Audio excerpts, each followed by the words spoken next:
उत्तर प्रदेश में सबसे ज्यादा जेल में इस समय कौन है? SC ST OBC. मैं जानता हूं, मेरे पास रोज फोन आते हैं कि साहब हमारे पास, हम दलित हैं, हम ओबीसी हैं, हम अहिर कुर्मी कोयरी हैं, जमीन कब्जा कर लिया और हमारा मुकदमा नहीं लिख रहा, वहां जाकर के थप्पड़ मार के भगा दे रहे हैं, गाली दे करके, और हमारे ही लोगों के ऊपर मुकदमा हो रहा है। मैं नहीं चाहता हूं कि वैसा कोई मुख्यमंत्री आपके भी यहां बैठ जाए, लेकिन हां, हम ये भी नहीं चाहते कि हमारे लोग ऐसा काम करें जिस पर आपको सफाई देते भी ना बने। इसलिए सच्ची बात यह है, गलत को गलत कहेंगे, लेकिन आज हम एक और सच्चाई कहना चाहते हैं कि अगर 2024 में यही सरकार बन गई, साफ तौर पर मैं कह रहा हूं, पता लगाओ अंबेडकरवादियों, कितनी परमिशन इस बार अंबेडकर जयंती की रद्द हुई थी, पता है कि नहीं?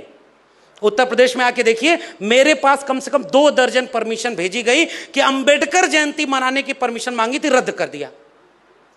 2024 के बाद अंबेडकर जयंती मना पाएंगे या नहीं, असली खतरा यह है।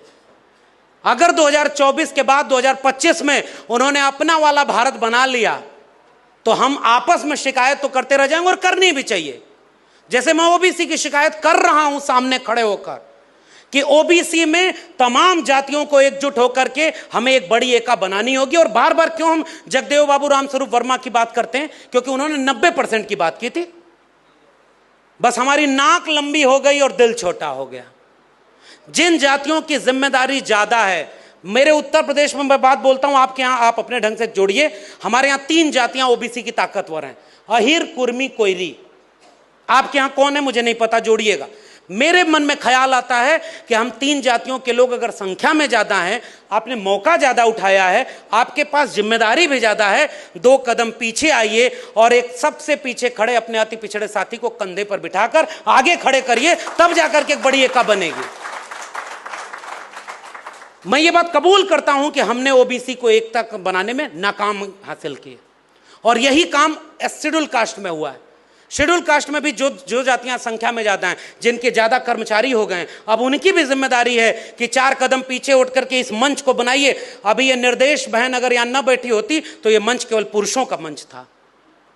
इस मंच पर एक पासवान, एक खटीक, एक वाल्मीकि और नीचे जाति के जितने लोग, नीचे कहने का अर्थ नहीं है, देखो मेरी भाषा भी कितनी गड़बड़ है कि हमारी भाषा में भी कितना ऊंच नीच भर गया है, अभी हमें तो इसे भी ठीक करना है।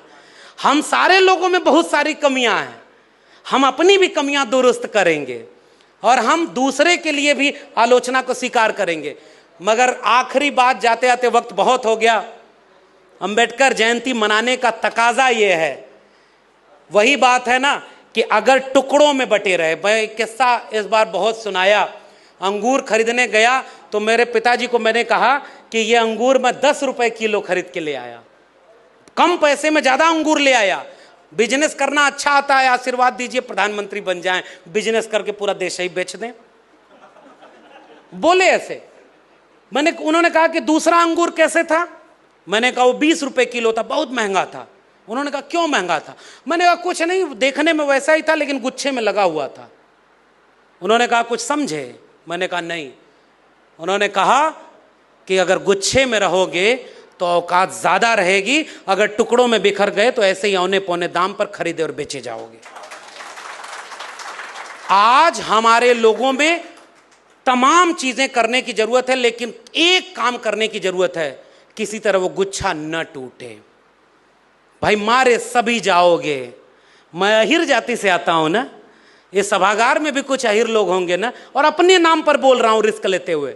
अहिर की संख्या ज्यादा होगी, थोड़ा धन संपत्ति होगी, जमीन होगी, तो हो सकता है कुछ दिन बाद नंबर आएगा। जो बेचारा कम है वो पहले मारा जाएगा, जैसे आज मुसलमान मारा जा रहा है। बताओ एससी एसटी ओबीसी संगठनों के लोग अगर दंगे के सामने हम और आप खड़े होकर के दंगा नहीं रोक पाए, सांप्रदायिकता नहीं रोक पाए, तो हम कमजोर हैं अपने वैचारिकी को लेकर। आज मुसलमान मारा जा रहा है, आज दलित में कमजोर जो सबसे पायदान पर है वो मारा जा रहा है, कल हम मारे जाएंगे। सबका नंबर आएगा। हम इस गुमान में ना रहे कि मेरी जाति बड़ी है, मेरी जाति के पास पैसा है, मेरी जाति उनकी जाति से तालमेल बना लेगी तो 2 मंत्री 3 विधायक बन जाएंगे, हम लोग बचे रहेंगे। बचेगा तो वही मंत्री और विधायक जो आपकी जाति का है, लेकिन आपकी जाति का हक अधिकार खत्म हो जाएगा। इसलिए बिहार के लोगों, आपकी सरकार, आपके वैचारिक लोगों के, फिर भी मैं एक बात कह के जा रहा हूं, पूरे बिहार में जन आंदोलन खड़ा करने की जरूरत है। जाति जनगणना और सामाजिक न्याय का आंदोलन खड़ा करने की जरूरत है, ताकि बिहार की सरकार पे भी आप दबाव बनाइए और दिल्ली में ऐसी सरकार चुनिए जिस पर दबाव बना के अपने मन मुताबिक काम कर सके। और अगर ऐसा नहीं हुआ तो कहीं ऐसा न हो कि तो हम सबकी आपसी लड़ाई का फायदा वही उठा ले जाए जिसका एक दूत अभी बाबा बनकर आया है पटना में रैली करने। किस्मत बताएगा, टीवी पर बैठकर लोग चमत्कार घोषित करेंगे और ये मीडिया के लोग हैं।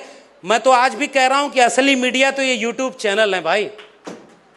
ये जितने भी लोग हैं ये यूट्यूब चैनल वाले, ये असली मीडिया हैं। आप इनमें देखेंगे 99.9999% हमारे आपके बच्चों की शिक्षा, रोजगार, उनके आत्मसम्मान की खबरें यहां पर हैं। और हम इनको सब्सक्राइब नहीं करते, इनको मजबूत नहीं करते, इनको चंदा नहीं देते। और एगो बाबा आएगा, देखिएगा करोड़ों रुपया चंदा लेकर के हमारे और आपके घर से लेके चला जाएगा। शिक्षा, रोजगार, स्वाभिमान, इसकी बात नहीं करके पटना के अखबार में कल पढ़िएगा, वो आज ही ये बात कहकर जाएगा कि इसे अखंड भारत बनाना और हिंदू राष्ट्र बनाना है। ये भारत के संविधान की हत्या है और ऐसे हत्या करने वाले लोगों को हम सिरे से खारिज करते हैं। तब हम कहेंगे कि हम बिरसा, फुले, अम्बेडकर और पेरियार के वारिस हैं।